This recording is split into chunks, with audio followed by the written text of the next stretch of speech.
नमस्कार सगळ्यांना. श्री स्वामी समर्थ. श्री स्वामी समर्थ. जय जय स्वामी समर्थ. श्री स्वामी समर्थ. जय जय स्वामी समर्थ. घर, जॉब आणि अध्यात्म या आपल्या सगळ्यांच्या मराठी यूट्यूब चॅनलमध्ये मी सगळ्यांचं स्वागत करते. आपल्या ह्या घर, जॉब आणि अध्यात्म या चॅनलच्या माध्यमातून आपण विविध प्रकारच्या आध्यात्मिक माहिती, त्याचप्रमाणे विविध व्रत, सणवार यांच्या पूजाविधी या संदर्भात माहिती आपण या चॅनलच्या मार्फत बघत असतो. तसंच मैत्रिणींनो, आजचा विषय हा एक नवीन विषय घेऊन आलेले आहे आणि तो विषय आहे, आता लवकरच मार्गशीर्ष महिना येणार आहे. मार्गशीर्ष महिना हा माता महालक्ष्मीच्या पूजनासाठी, त्यांचा कृपाशीर्वाद प्राप्त करण्यासाठी अतिशय महत्त्वाचा महिना मानला जातो. त्यामुळे आपल्या महालक्ष्मीच्या पूजनासाठी किंवा आपल्या महालक्ष्मी मातेला, लक्ष्मी मातेला प्रसन्न करण्यासाठी आज अतिशय उत्तम असा अष्टलक्ष्मी दीपक व त्याची उपासना कशी करायची, हा दीपक कसा लावायचा, याचं पूजन कसं करायचं, त्याचप्रमाणे आपण कुठल्या कुठल्या दिवशी या दीपक पूजन करू शकतो, याची संपूर्ण विस्तृत माहिती तुम्हाला आजच्या ह्या व्हिडिओमध्ये मिळणार आहे. त्यामुळे सगळ्यांनी व्हिडिओ शेवटपर्यंत स्किप न करता बघा की अष्टलक्ष्मी दीपक कसा लावायचा.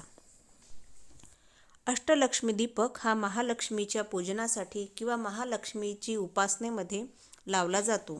त्यांना प्रसन्न करण्यासाठी लावला जातो. तर ज्या ठिकाणी आपल्याला दीपक लावायचा आहे ती जागा स्वच्छ खडे मीठ, गोमूत्र आणि हळद टाकून आपल्याला स्वच्छ पुसून घ्यायची आहे. त्या ठिकाणी लक्ष्मीला प्रिय अशी रांगोळी काढायची आहे. कारण या रांगोळीवरच आपल्याला माता लक्ष्मीचा फोटो किंवा माता लक्ष्मीची प्रतिमा किंवा मूर्ती यांची स्थापना करून आपल्याला अष्टलक्ष्मी दीपक या ठिकाणी लावायचं आहे. रांगोळी काढून त्या रांगोळीचं पूजन करून घ्यायचं आहे. मैत्रिणींनो, आपण जेवढं सुशोभित पूजा करू माता लक्ष्मीची, तितकीच माता लक्ष्मी त्या पूजेकडे आकर्षित होत असते. हे लक्ष्मी पूजनाचं वैशिष्ट्य आहे.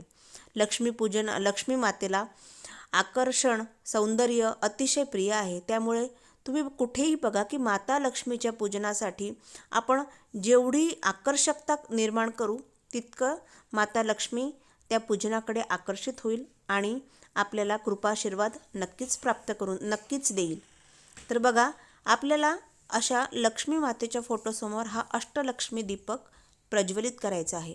त्यासाठी त्या दिव्यांच्या स्थानाखाली सुद्धा मी अशा 8 स्थानावर रांगोळी काढून घेतलेली आहे आणि या 8 स्थानांचं सुद्धा आपल्याला पूजन करायचं आहे हळदी, कुंकू, अक्षता अर्पण करून. या 8ही स्थानांवर आपण अष्टलक्ष्मीच्या मातेचा म्हणजे अष्टलक्ष्मी स्वरूपांचा आपण दिव्यांच्या रूपात त्यांचं अष्टलक्ष्मी मातांचं पूजन करणार आहोत. बघा, हे असं संपूर्ण आपण 8 ठिकाणी रांगोळी काढून घेतलं आहे, त्यांचं पूजन काढून घेणार. असे आता मी 8 दीपक घेतलेले आहेत. तुम्हाला यामध्ये 7च दीपक दिसत असतील, पण 8 दीपक आहे. एक दीपक बाजूला ठेवलेला आहे. या नवीन कोरे दिवे घेतलेले आहे मी. तुम्ही जुने दिवे जर तुमच्या घरी असतील तुम्ही ते घेतले तरी चालतील, पण ते फक्त या पूजनासाठी स्वच्छ धुवून घ्यायचे आणि अशा प्रकारे आधी दिव्यांचं पूजन करून घ्यायचं. दिव्यांना सुद्धा हळदी, कुंकू, अक्षता अर्पण करायचं आणि मगच आपल्याला अष्टलक्ष्मी स्वरूपा हे दीपक प्रज्वलित करायचे आहेत. अशा प्रकारे संपूर्ण दिवे आधी हे छान यांचं पूजन करून घ्यायचं आहे. बघा, आता हे दिवे आपल्याला माता लक्ष्मीच्या फोटोसमोर प्रज्वलित करायचे आहे. हे दिवे नसून माता अष्टलक्ष्मी स्वरूप आहेत. प्रत्येक दिवा हा प्रत्येक अष्टलक्ष्मीतल्या एका रूपाचा, अष्टलक्ष्मीच्या प्रत्येक रूपाचं प्रतिनिधित्व करतो. तर आपण समोर बघणारच आहोत की कुठल्या दिव्यांनी कुठल्या लक्ष्मी मातेचं पूजन करायचं आहे. तर आता आपण बघा, हे 8 रांगोळ्या ज्या काढलेल्या आहेत त्यावर आपल्याला प्रत्येक रांगोळीवर एक विड्याचं पान ठेवायचं आहे. हे विड्याचं पान, माता लक्ष्मीला विड्याचं पान हे अतिशय प्रिय असते. विड्याच्या पानामध्ये आपल्याला माहिती आहे की लक्ष्मी मातेचा वास असतो आणि त्यामुळे आपल्याला 8 विड्याचे पानं असे अष्टलक्ष्मी मातेसाठी आसन म्हणून ठेवायचे आहेत. आता बघा मी इथे फोटो ठेवलेला आहे, माझ्याकडे फोटो आहे, तर तुमच्याकडे मूर्ती असेल तर तुम्ही मूर्ती ठेवली तरी चालेल. आता ह्या आपल्या लक्ष्मी मातेचं हळदी कुंकू अक्षता लावून पूजन करून घ्यायचं आहे. त्यांना लाल फूल अर्पण करायचं आहे. तुम्हाला कमळाचं फूल जर मिळालं तर अतिशय उत्तम. आमच्या भागामध्ये मिळत नाही, त्यामुळे मी साधं गुलाबाचं फूल घेतलेलं आहे. पण जर तुम्हाला सहजरित्या कमळाचं फूल मिळत असेल तर मग खूपच छान. तर बघा हे अशा 8 विड्याचे पानं मी मांडून घेतलेले आहे. हे 8 विड्याचे पानं म्हणजे अष्टस्वरूपा 8 लक्ष्मी मातांसाठी आपण आसन मांडलेलं आहे. या पद्धतीने अशी विचार मनात ठेवून आपण त्या 8 विड्यांच्या पानांचं पूजन करायचं आहे. या विड्यांच्या पानांना सुद्धा आपल्याला हळदी कुंकू अक्षता अर्पण करायचे आहे, कारण यावर आपल्या अष्टलक्ष्मी माता दिव्यांच्या रूपात येऊन विराजमान होणार आहेत. बघा अशा प्रकारे मी संपूर्ण याचं पूजन करून घेत आहे. हे अष्टलक्ष्मी दीपक तुम्ही मार्गशीर्ष महिन्याच्या पूजेवर जरूर लावा. यांनी माता लक्ष्मी प्रसन्न तर होईलच, पण याशिवाय आपल्या घरातील दुःख, दारिद्र्य, कष्ट, त्याचप्रमाणे आजारपण, दरिद्रीपणा, गरिबी, पैशाची चणचण, कर्जबाजारीपणा, हे सगळ्या आर्थिक समस्या याचप्रमाणे प्रत्येक अष्टलक्ष्मी मातेचा आशीर्वाद आपल्याला मिळणार आहे. आता हे जे दीपक आपण घेतलेले आहे, हे प्रत्येक दिव्याला आपल्याला हळदी कुंकू लावून सजवून घ्यायचं आहे. प्रत्येक दिव्याला आपण प्रत्येक अष्टलक्ष्मी मातेतल्या प्रत्येक रूपाला, प्रत्येक लक्ष्मी मातेला आपण सजवतो आहे, अशी भावना मनात ठेवून आपल्याला प्रत्येक दिवा हा हळदी कुंकवाने सजवायचा आहे. आणि ह्या दिव्यामध्ये आपल्याला जोडवात लावायची आहे. बघा मी 2-2 वाती लावलेल्या आहेत. जोडवातच लावायची आपल्याला, आणि त्या वातीला सुद्धा थोडंसं कुंकू लावून घ्यायचं आहे. अशा प्रकारे खाली थोड्या थोड्या अक्षता टाकून आपल्याला असे अष्टदीपक या विड्यांच्या पानावर ठेवून घ्यायचे आहे. आणि आता आपल्याला छान हे संपूर्ण दीपक माता अष्टलक्ष्मीच्या प्रत्येक स्वरूपाचं स्मरण करून आपल्याला प्रज्वलित करून त्यांचं पुन्हा पूजन करून घ्यायचं आहे. तर बघा अशा प्रकारे आता मी तुम्हाला प्रत्येक स्वरूपाची माहिती सांगते.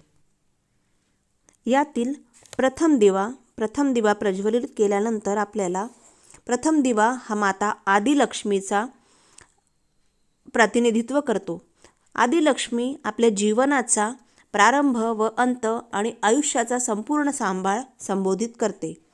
त्यानंतरचा दीपक हा धनलक्ष्मी मातेच्या नावाचा दीपक असतो. धनलक्ष्मी माता ही आपल्या जीवनातील धन व धान्य संबोधित करते. त्यानंतर येते धैर्यलक्ष्मी माता. तिसरा दीपक हा धैर्यलक्ष्मी मातेचा असतो. धैर्यलक्ष्मी माता आपल्याला आत्मबल आणि धैर्य देण्याचं काम करत असते. पुढचा दीपक म्हणजे चौथा दीपक आहे गजलक्ष्मी मातेचा. गजलक्ष्मी माता ही आपल्या जीवनातील स्वास्थ्य, बल, आपली शक्ती, ताकद याचं प्रतिनिधित्व करते.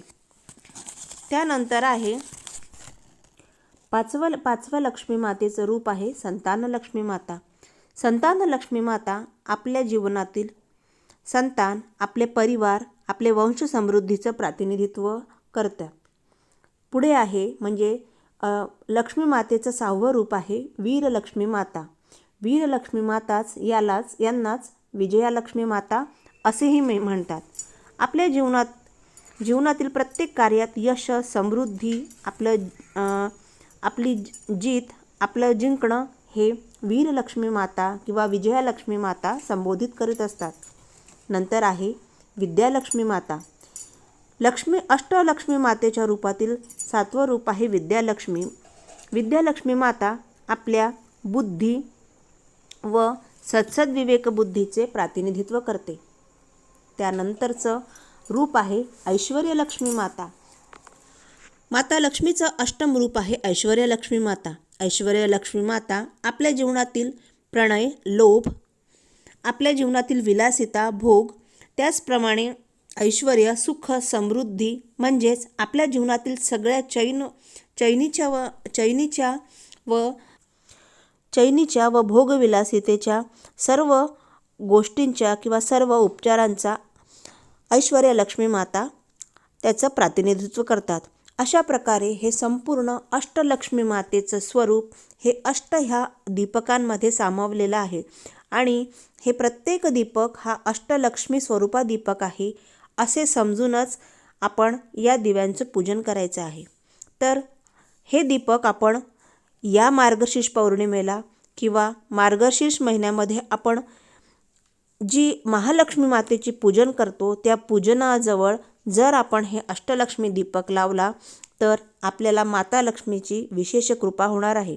त्याचप्रमाणे वैभवलक्ष्मी व्रताच्या पूजेवर सुद्धा तुम्ही अष्टलक्ष्मी दीपक लावू शकता.